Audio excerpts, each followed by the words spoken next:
Well, good afternoon, everyone. Welcome to the UCM graduation ceremony today in a rather warm Reading. I hope you find the temperature in here somewhat more bearable than outside. It is with great pleasure that I welcome you all here on this very special occasion. Graduation is the most important and certainly for us, the university and the faculty, the most enjoyable day, I think, in the university calendar.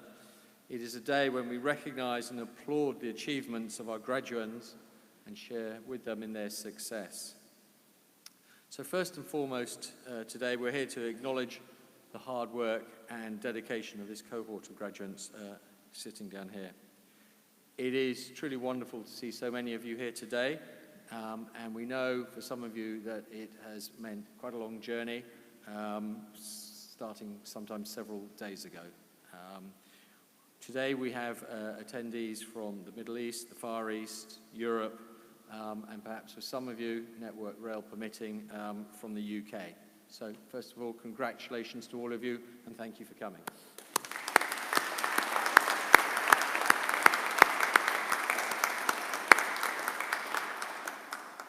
I'm now going to turn my attention to this side of the hall. Welcome also the parents, the children, and the friends who've come together to celebrate with our soon-to-be graduates. I think it's fair to say that they and all of us at the university very much recognise and acknowledge the impact that your support has provided and made to their success. So in equal part, I'm sure you are just as relieved as our graduates when the results came through. So many thanks to all of you for the support to them. Thank you.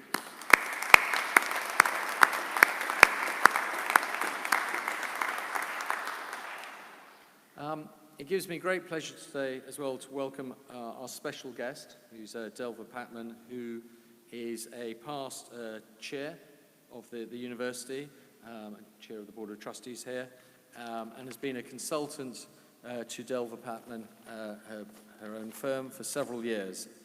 And in a few minutes, we're going to hear some of her experiences and thoughts about the built environment.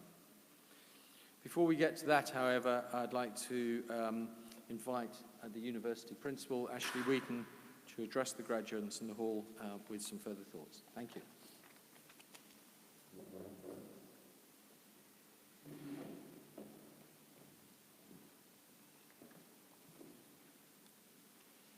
Thank you, John. And just to echo John's sentiments, let me add my own very warm welcome to all of you here today.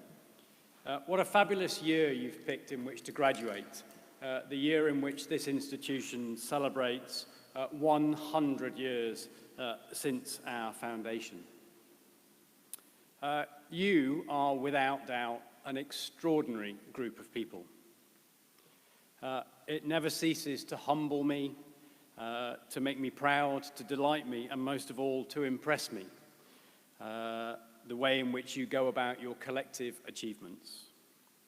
It's through your hard work and your determination that all of you have achieved something remarkable, noting, of course, that virtually all of you have graduated whilst combining studies with work. And today, you and your families and friends have the opportunity to celebrate and to reflect on those achievements. I'm sure you'll agree with me that in life you really only get out what you put in. In all of your cases, you've put in a huge amount, and you richly deserve everything that you get out. As part of your reflections, I'd like you to consider what the future holds, and to consider the positive impact which your newly gained qualifications and skills can have on the built environment, and even more importantly, on the lives of the people who live and work within it. As UCM celebrates its centenary year and we reflect on our long history that we have of providing education for the built environment, it's become ever clearer that as we look to the future, the world needs better, safer, and a more sustainable built environment. Global citizens have an absolute right to expect that. The challenges, of course, are now greater and more complex than ever. Fast-growing populations, rapid urbanization, climate change leading to the need for more resilient buildings, smart cities and buildings coupled with the general pace of technological change, off-site and on-site manufacturing, as well as infrastructure and transport solutions on a scale never seen before. The list goes on, and it is certainly extensive. And now that you are qualified, I'd like you to consider and perhaps pledge to make it your professional responsibility to be the guardians of our substantial, precious, and highly intricate built environment. Whether it relates to future builds or newly constructed buildings, those buildings which are being restored or preserved or regenerated, those being maintained and updated, or simply just being used. What we need are solutions that are creative and innovative, which will serve future generations. We need people now who understand the long-term, human-centric approach to the built environment, who are sensitive to and appreciative of the natural environment in which our buildings sit, and the people who, perhaps most importantly, are unerring in upholding the highest professional standards and quality.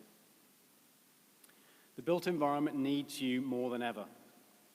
And I, for one, feel confident and more relaxed knowing that UCM graduates will continue to be at the center of exceptional solutions for the built environment.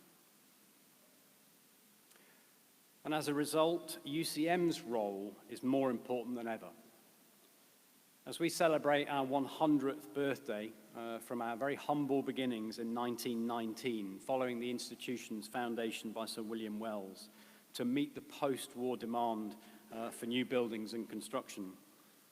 We have grown to become the largest provider of higher education to the built environment, with over 4,000 students studying in 115 countries around the world. And the reason that we're here, and the reason why we do what we do, is very clearly set out in our Royal Charter. Our mission, which is emphasized in the 6 tenets of our core purpose, is to make sure that our education is accessible, that it's relevant, and that it's cost-effective, and that it should enhance careers, it should increase professionalism, and ultimately, it should contribute to a better built environment. In fact, it makes my job quite straightforward, because ultimately, we're here to make sure that we fully support our students' education ambitions, wherever they are and at whatever level, whether they wish to go slow or fast, regardless of age, of gender, of start point, or background. Our job is to remove all of the unnecessary barriers to make sure that you can experience the education that you need. We want to make sure that we're equipping each and every possible UCM student today with the necessary skills to ensure that the built environment of tomorrow is an exceptional one. And at UCM, that's what makes us different. It makes us special, and I firmly believe it makes us better. Please be UCM ambassadors for the great work that we do as you join the 150,000 plus alumni from this great institution. Before I finish, I'd like to pause and take a moment to thank our UCM trustees. They all give their time voluntarily, and their continued support and oversight is particularly valuable to us. And of particular note, our chairman, John Gellertley, and thank you very much, John, for guiding us through today's proceedings. I'd also like to recognize the incredible and exceptional work done by these people behind me. In fact, all the members of the UCM staff, many of whom, of course, are not here today, whose dedication and commitment is essential to providing such high-quality programs each and every year. Please, would you join me now in thanking them?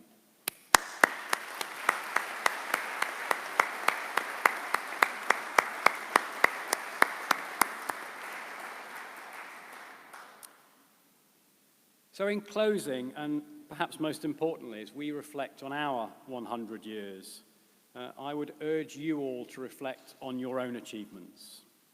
Take time to celebrate with your families and friends who have supported you. thank them for their valued support and sacrifices, which were undoubtedly an integral part of your own studies. And make them even more proud of you as you develop your careers and help to make a better built environment. Thank you.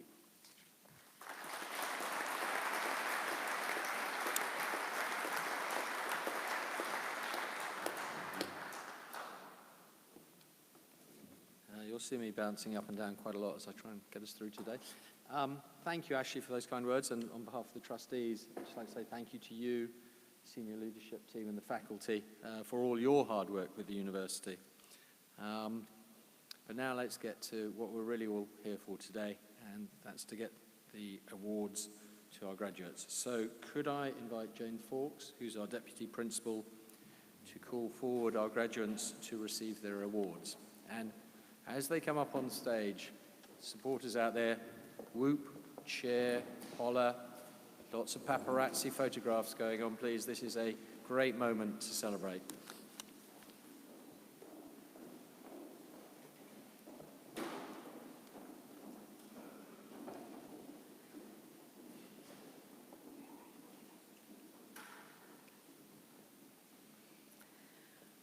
As we begin our awards today, please feel free to join us in congratulating all our graduates by clapping and cheering their success.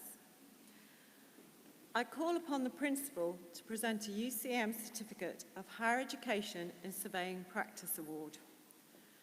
The following graduate has been awarded with PASS: Oliver Mosley.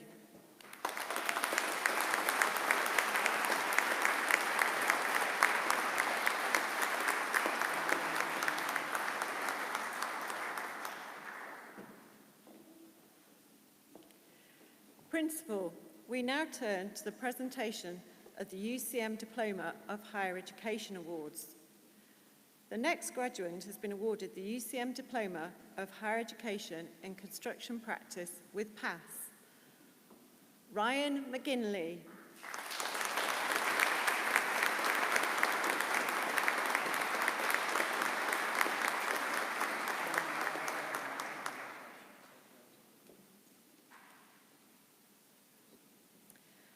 I now present a graduate who's been awarded the Diploma of Higher Education in Surveying Practice with PASS: Adam Towell.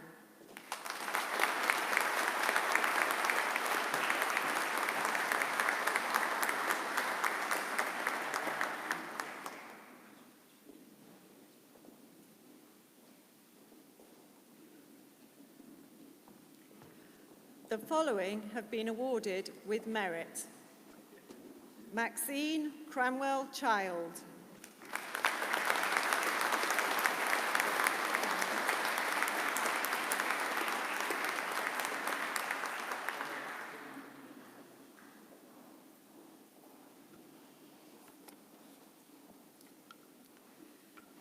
Sarah Faye Pigram,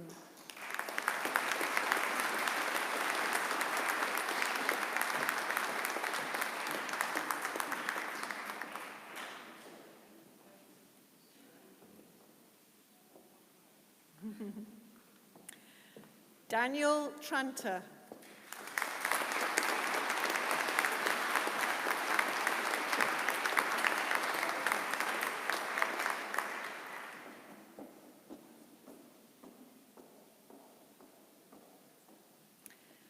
Principal, it gives me great pleasure to present to you graduates who have been awarded Foundation Degree Science in Construction Practice. The following graduates have been awarded with distinction: Thomas Frost,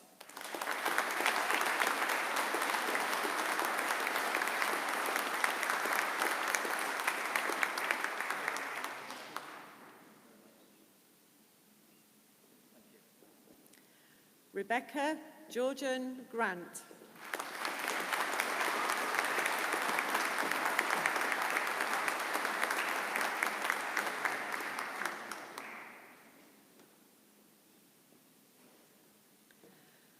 the following graduate has been awarded the Foundation Degree Science in Surveying Practice with merit: James D'Souza.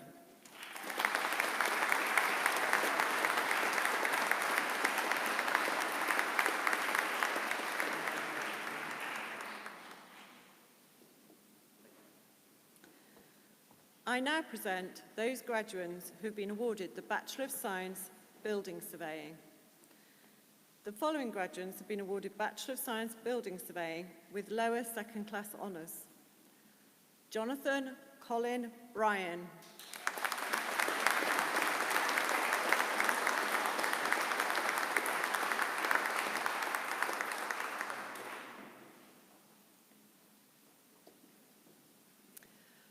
Lawrence Adam Carr.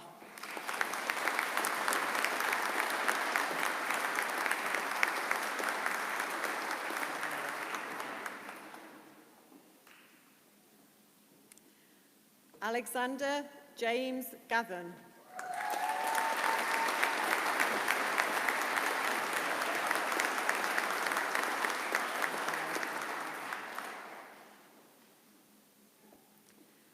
Howard Lloyd Francis Kennedy.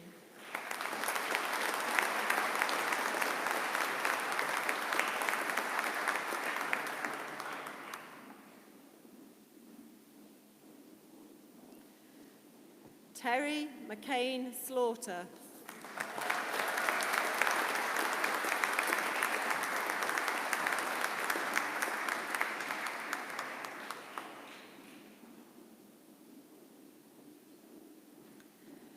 The next graduates have been awarded Bachelor of Science Building Surveying with upper second-class honours. David Owen Blow.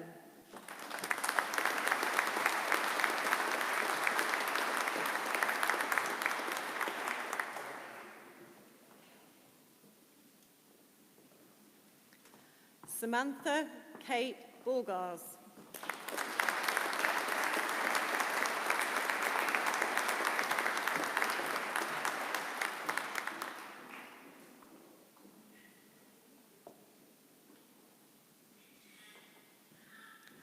Mark Felton.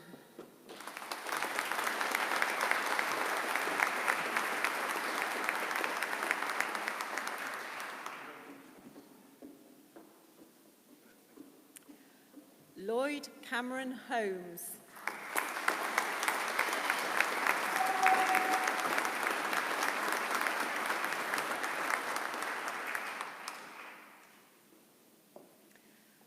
Sarah Thomas.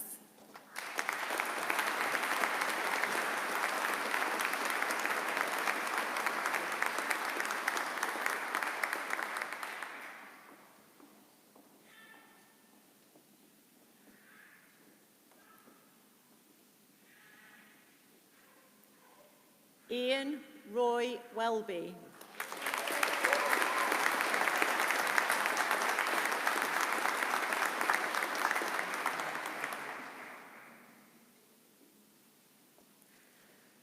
Jonathan Winter.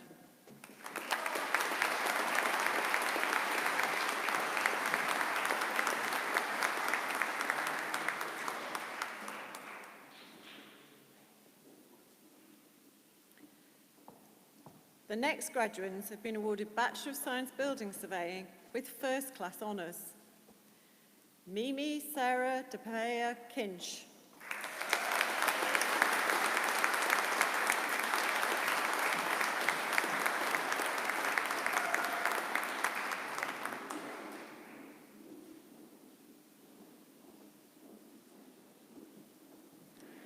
Eleanor Suzanne Harding.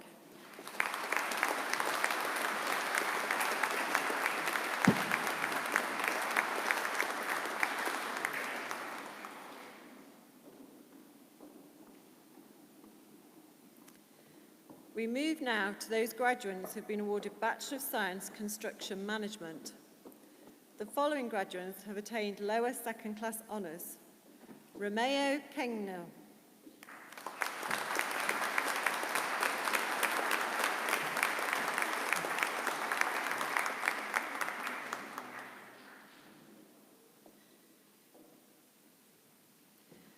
Gareth Gladstone Mathambo.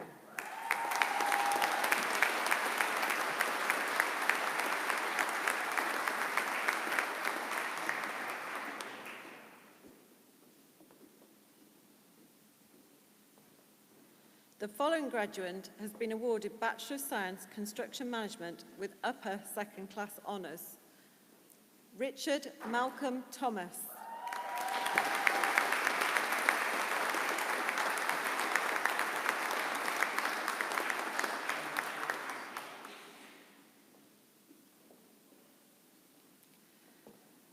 The following graduate has been awarded Bachelor of Science Construction Management with first class honours. Craig Stone.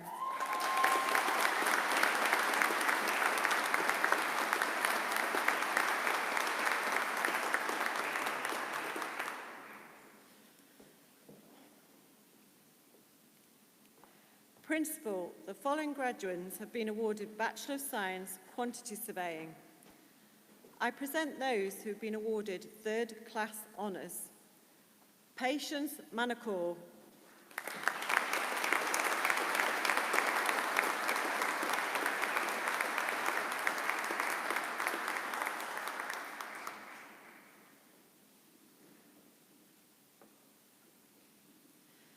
Richard Odero.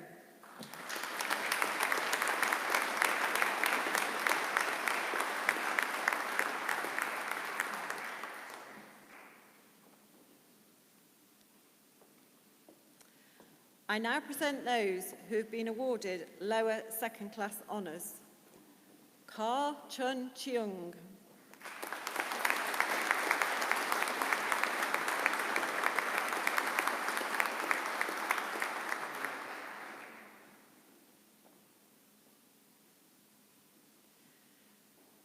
Chi Wa Chung.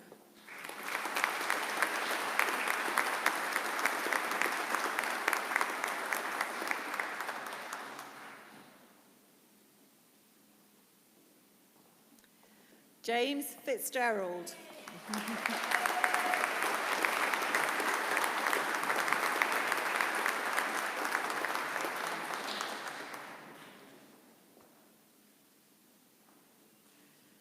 Daniel French.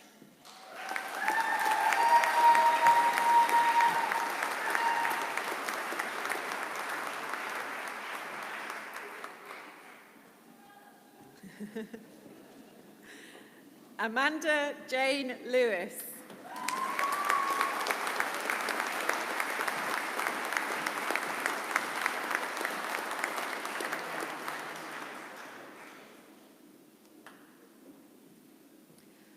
Joshua Thomas Old.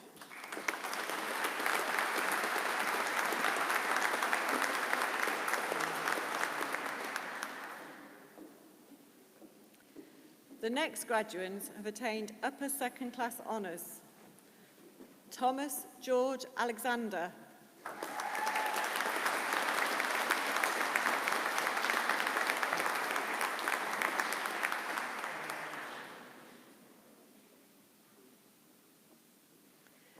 Elverdine Bektik.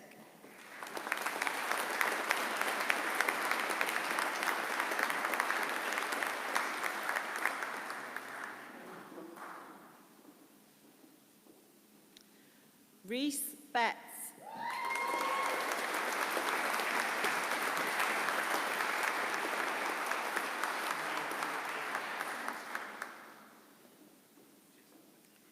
Alfie Norman Burns.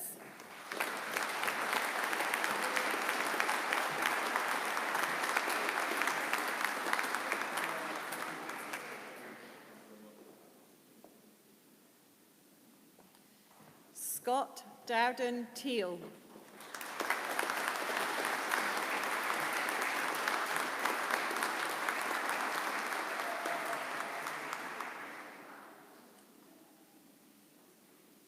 Andrew Freeman.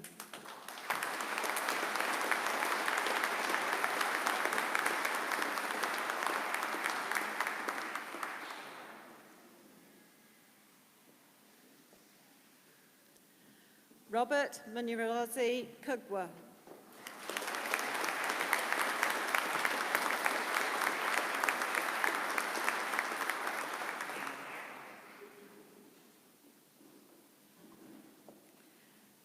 Hannah Reynolds.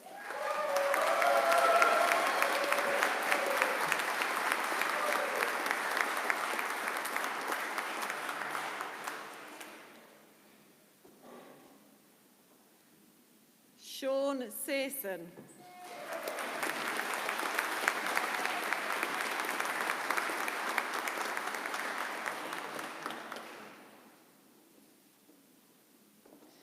Jane Templeman.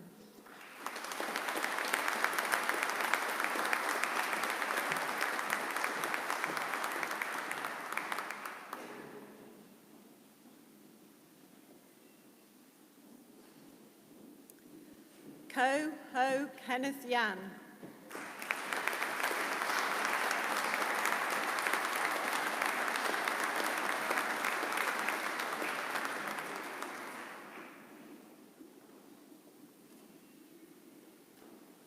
The final graduates have been awarded first class honours. Ryan Francis Harris.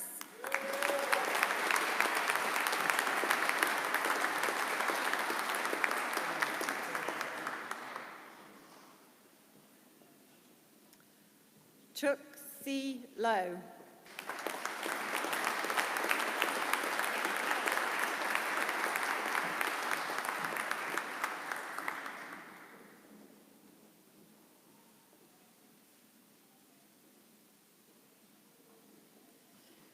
Jack Wheeler.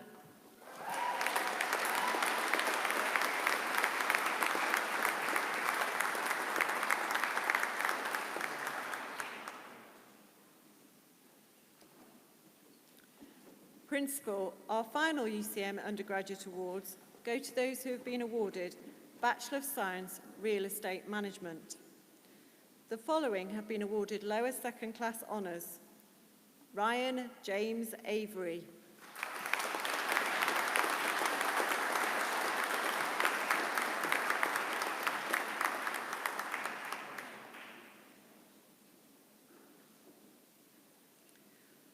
Paul Jordan Hayes.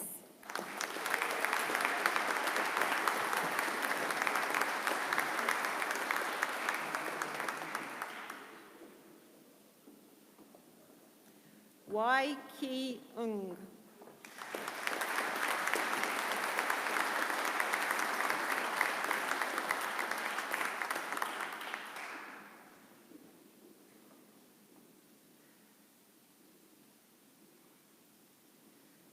Peter Pafitis.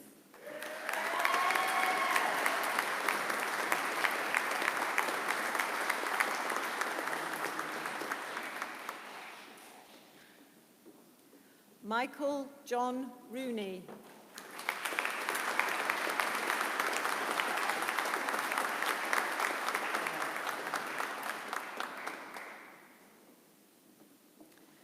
Benjamin Philip Ross Stevens.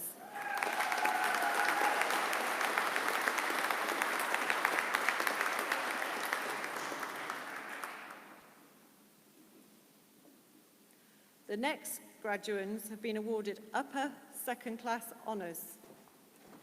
Adam Crawford Porter.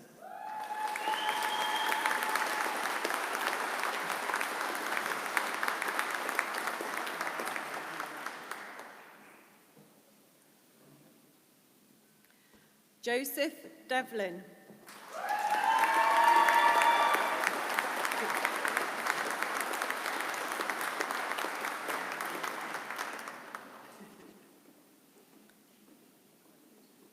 Michelle Ann Dobson.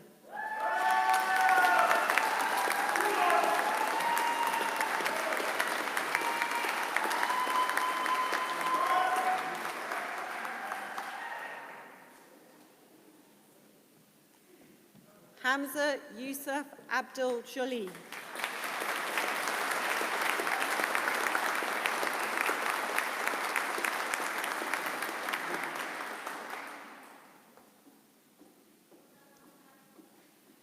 Charles Morton Sargent.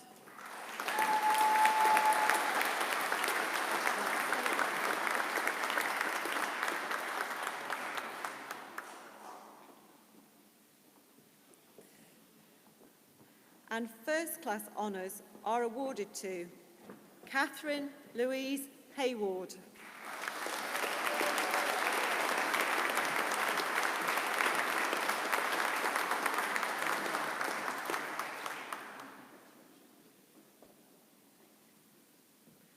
Daniel Hunter.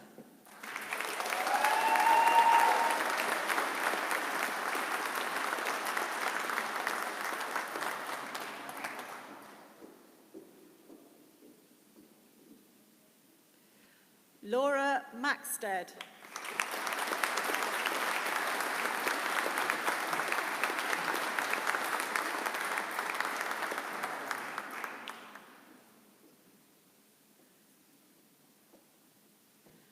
Lauren Mays.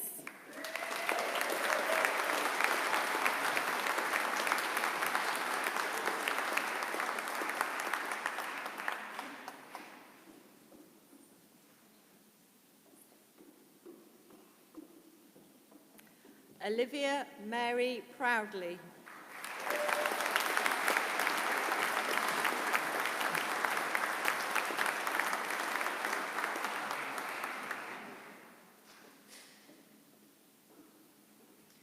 Sarah Williams.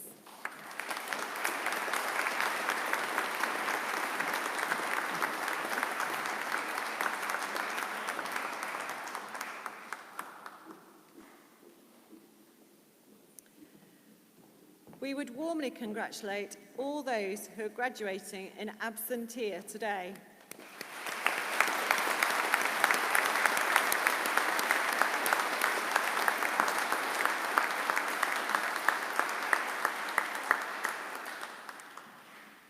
Principal, may I now ask you to present the Peter Goodacre Award.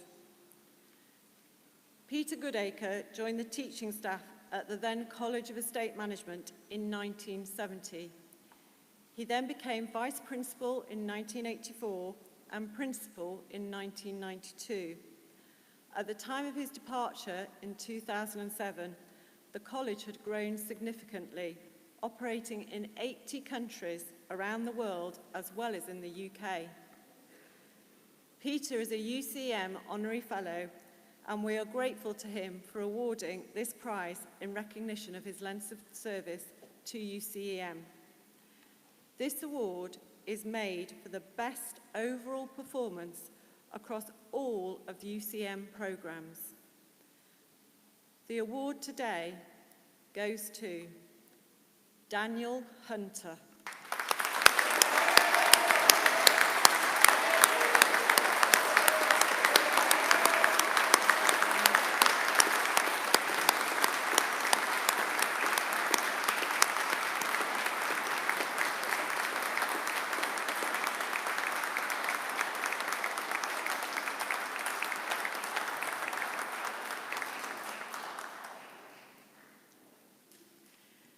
Principal, we now turn to the award of a UCM Honorary Fellowship. Each UCM Honorary Fellow represents a diversity of professions and impact of achievements that rightly reflects our core purpose to deliver truly accessible, relevant and cost-effective education for a better built environment.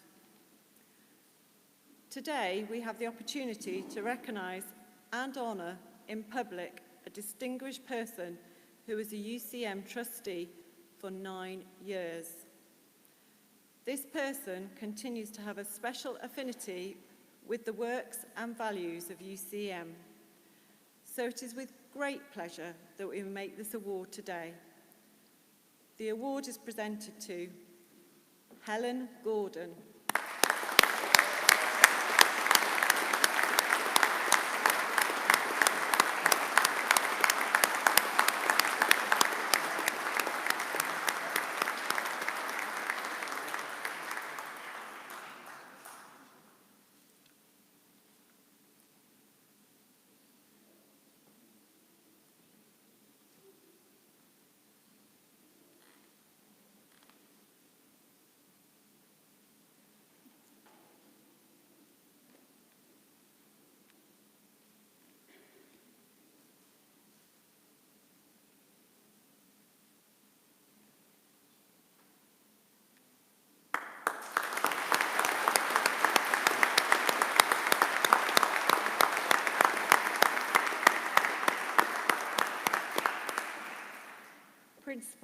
This concludes the awards today.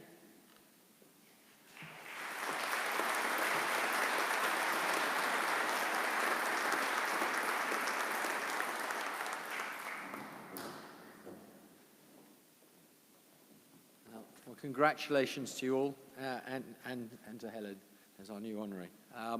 Congratulations to the guests as well for some excellent whooping and cheering going on out there. That was a very high quality this afternoon.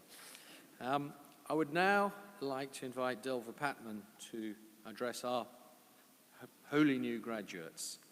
If you've had a chance to look in the booklet today, you'll see that reading Delva's CV and roll call of achievements is quite scary and frankly quite intimidating.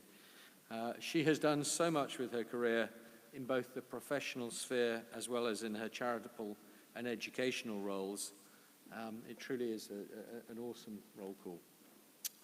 Perhaps the most important, though, at least from my perspective, was her role as chair of the University College of Estate Management, or the College of Estate Management as was, which she led with distinction for 7 years up to 2015. And the reason that is so pertinent to me is I was immediately the chair that followed on, and I have to say it was fantastic to pick up the reins from somebody who had done so much for the university, left it in such a good place, and allowed us to move on. So thank you, Delva, and we look forward to hearing from you.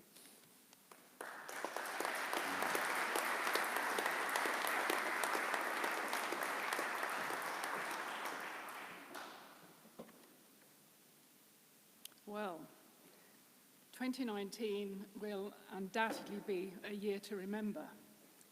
And apart from marking 100 years since the army dealt with protests and riots in Glasgow against high rents, when the average wage was £163 a year, the Forestry Commission was set up, Jack Cohen founded Tesco's from a market stall in Hackney, and Edward Lutyens designed the cenotaph in Whitehall to commemorate World War I. But for me, it's 50 years since I qualified as a chartered surveyor, after joining the London County Council as a junior technical trainee based at County Hall. And I can well remember going to Great George Street to be presented with my ARICS certificate and thinking, that's it, job done, and now on with life. Like you, this side, the course I embarked on, along with 299 other would-be surveyors, town planners and engineers, involved working and studying. The studying bit didn't come as too much of a change from school, but the added working bit, coupled with day release and evening classes, stretching over 4.5 years, and which I referred to as my scratching and yawning period, made a lasting impression on me. So I can empathise with everyone graduating. Indeed, I can also sympathise with everyone. For unlike me, only really having to limit my swinging 60s activities, many of you will have coped with a whole load of pressures and personal sacrifice to get where you are today. And much is said about the work-life balance, but I suspect the life part may have been put on hold whilst you focused on work and study. And whilst you may not immediately feel that it's been worth all the effort, you've got to believe me when I tell you that what you've achieved by your own determination and perseverance, and of course support from partners, family and friends, will bring rewards, whether you embark on a lifelong career in property and construction or use it as a springboard for something else. And whilst at the moment the thought foremost in your mind is to get on with life, perhaps I can just share with you some of the examples of how my graduation from schoolgirl to surveyor has enabled me to become involved with a range of other activities and interests, all of which have had property and construction as an underlying theme. In the mid-1980s, I was invited to get involved with the NHS, by which I mean I was appointed chairman of what was then known as a Family Practitioners Committee, a body responsible for, amongst other things, for the location and approval of GP, dental practices, and pharmacy premises. And if I put it simply, it wasn't just deciding where they should be, but the type and standard of property they should occupy, approving alterations to existing buildings, and the construction of new. Not only was I able to use the skills that I had acquired, but to gain insight and knowledge into how this sector of the NHS worked. It was an eye-opener. The chairman of a health authority followed, where my remit was to manage the closure and land sales of a number of well-loved but inadequate hospitals, to be replaced by the development of a new hospital and health facility. I learnt much about the needs of local communities across the health, social services and housing sectors, how to work with politically divergent local authorities who had designs on my budget, brief MPs, but whilst at the same time keeping local communities informed. And I think what saddens me now is much of what we were discussing and reviewing in the 1980s and 1990s still remains the topic of concern in the NHS today. But that led me to an invitation to join the board of the University of East London, which, as South East Essex Technical College, was my alma mater, and where, as junior technical trainee, I did the day and night shifts. And guess what? The university wanted to rationalise its premises and build a new campus in Docklands, opposite City Airport. Another challenge and opportunity to become even more aware of the benefits of education at all levels. And today, as well as being a governor of three very different types of school, chairing their state's committees, and all with ambitious development programmes, I'm still learning about property needs and requirements across a range of organisations and communities. And that brings me neatly on to what I see as challenges for the future. Now, I'm sure you're going to be pleased to know that I do not intend to talk about Brexit, because frankly, I suspect, like you, the sooner the B word in all its forms is out of our vocabulary and we can get on with life, it will be better.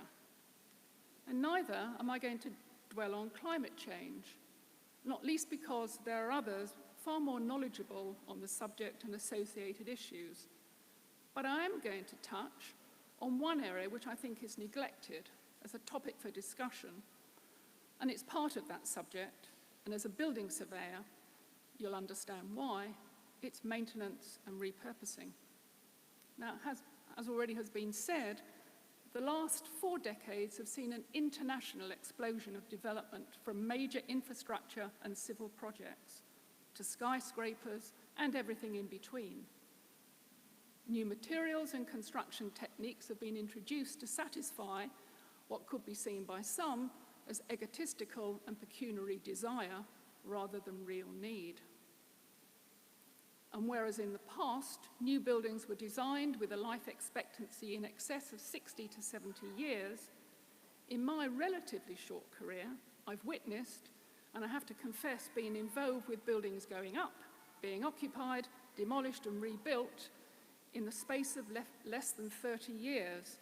So buildings that were seen as the state of the art in 1980s, let alone the 60s and the 70s, are often categorized as not fit for purpose, with scant thought about the potential for upcycling. And sure, a number of redundant offices and industrial buildings have been repurposed and given what would otherwise be derelict areas in our towns and cities a new lease of life.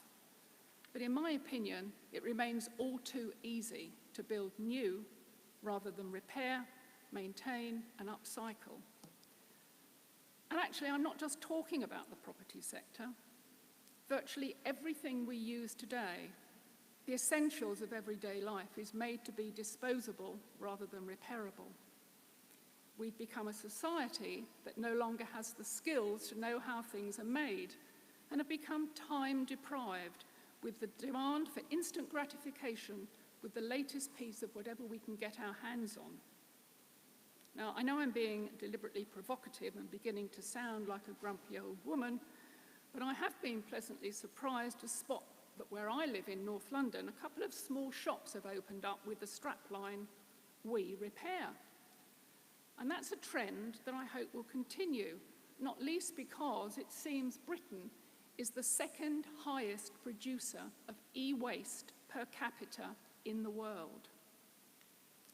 We're all encouraged, and indeed required, to recycle by putting all our unwanted and often reusable household waste into a variety of different coloured bins and bags, much of which will go into landfill rather than repairing or upcycling. And I don't want anyone to be under the impression that I'm any less guilty than the next. But I'm going to try, and I'm going to try and do my bit and campaign for longer-lasting products, easier to repair, and to persuade our government, whoever it is, to sign up to the EU directive which comes into force in 2021 to make manufacturers more repair aware. And when money gets tight, one of the first areas to look at to make savings is always the facilities and maintenance budgets. We all know it's cheaper to buy a few more buckets strategically placed to catch the rain than repair a defective roof. And I fully understand the pressures that organisations and individuals face. But the old maxim, a stitch in time, rather than the stick-in plaster approach, usually saves money in the end. And I bet everyone here in the room today could tell of a tale of roads in their area that have been dug up, relaid, over and over again.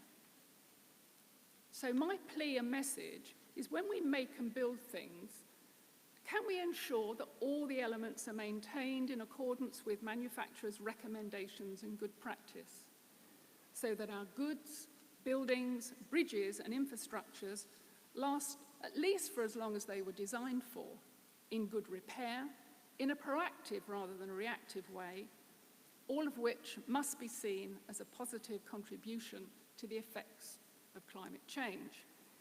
But I'm conscious from the silence that I've gone on long enough, so I'm going to go back to where I started.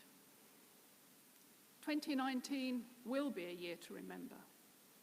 And what better year can there be to graduate from a university college which just happens to be celebrating the centenary of its foundings? So I would like to take the opportunity to congratulate all 2019 graduates. From now on, you can get on with life. And if you don't mind, I'd like to offer a few tips and pointers that I've picked up over my career to hopefully help you along the way. You won't like all of them. Work hard. It does always pay off. Be on time. Remember, the early bird usually catches the worm. Most importantly, believe in yourself. It's the can-do attitude that delivers. A positive mental attitude will get you as far as any qualification. Be self-aware. What you say and do can impact on others in different ways. Seek first to understand other people's businesses and needs before you push your own agenda. But whatever you do over the next 50 years, make the effort to enjoy it. And finally, I'm going to leave you with an extract from a poem that I do refer to in my own life quite a lot. Some of you may know it. It's called The Builders by Henry Longfellow. All are architects of fate, working in these walls of time, some with massive deeds and great, some with ornaments of rhyme. For the structures that we raise, time is with materials filled. Our todays and yesterdays are the blocks with which we build. Else our lives are incomplete, standing in these walls of time, broken stairways where the feet stumble as they seek to climb. So build today, then strong and sure, with a firm and ample base, and ascending and secure, shall tomorrow find its place. Congratulations to all the graduates. Thank you very much.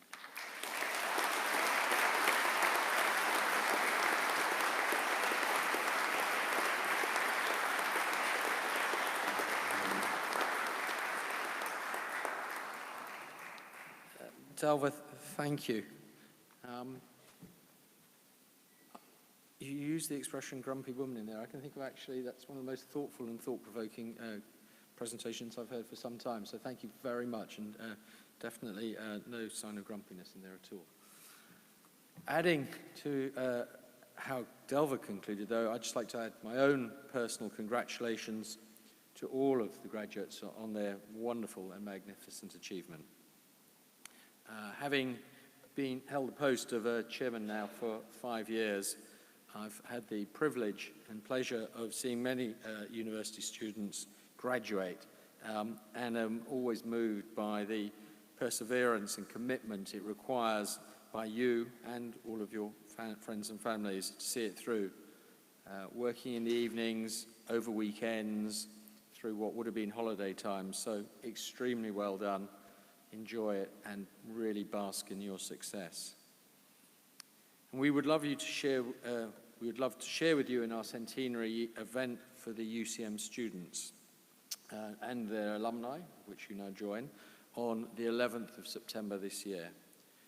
This event will host the UCM Projects for Good exhibition, showcasing alumni and student projects, and which focused on social, economic, and environmental sustainability. So very much picking up on what Delva was referring to earlier. Furthermore, at that time, there will be a UCM alumni speaker and panel discussion. And here's the tease in here, or the real attraction, followed by a champagne and canapé reception. So more information can be found in your programs or at the table outside. Before then, however, because that's a long time to wait for champagne and canapés, we would ask you to join us next door in the St. Lawrence Hall, which is adjacent to the Town Hall, for some champagne and canapés today, where we can toast your success and give our thanks to you for all your hard work. So please can I encourage you to go there straight away when we conclude the ceremony. And if you're at all unsure, there will be marshals outside that can show you the direction. So we look forward to seeing you in a few minutes, to meeting with you all and chatting over a celebratory drink. In closing, however, whenever you start your journey home from Reading today and to wherever you are going, you should depart with a great sense of pride in what you have achieved, and hopefully will have enjoyed your day as much as we have enjoyed sharing it with you. So thank you very much, and please remain standing as the academic procession will head out. We'll see you in a few minutes.